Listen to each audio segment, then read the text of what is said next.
Hey guys, जय जगन्नाथ, जय Shiv Shambhu. Welcome to a new blog.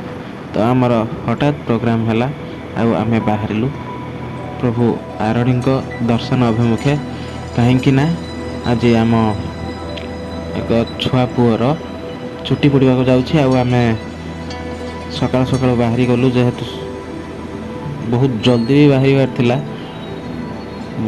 मेघ जो बहुत लेट भी हो गला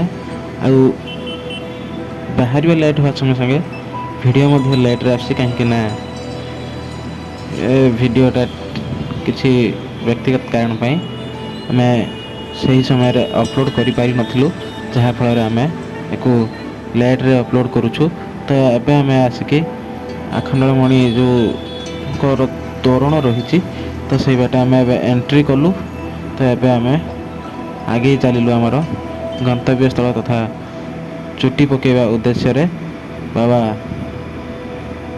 भोलाशंकर आखंडमणि पीठ आड़ को भद्रकर एक प्रसिद्ध शैवपीठ मध्य यह अन्यतम। आम आसिकी पाखापाखि पहुँची गलुणी आरडी पाखरे। तो देखो आम आसिके पूर्ण भाव में पहुँची सारीचु। आठी देखु केमी नना मैंने ये बाहर बुलूँ।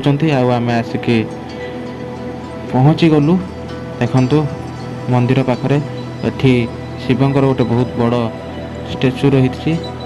आपटे रही बहुत बड़ गोटे पुष्करणी बा पोखरी जो लोक गाधुआगाधि करती। ता पाखरे रही गोटे मंडप जो छुआंकर चुट्टी पका कार्यर पूजा विधि हुए।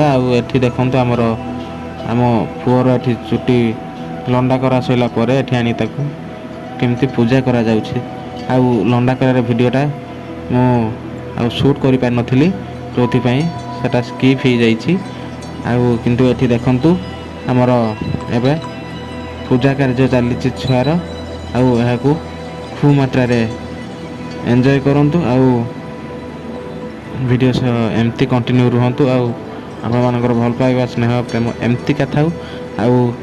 गला बेले गोटे मात्र रिक्वेस्ट रखी कि आपण माने तो देखुछन बहु मात्रा रे, किंतु केही भी लाइक शेयर सब्सक्राइब फॉलो करबा करू नाहंती। तो दया करी एहाकू करिकि ही जायंतु। मोर एतिकी ही रिक्वेस्ट।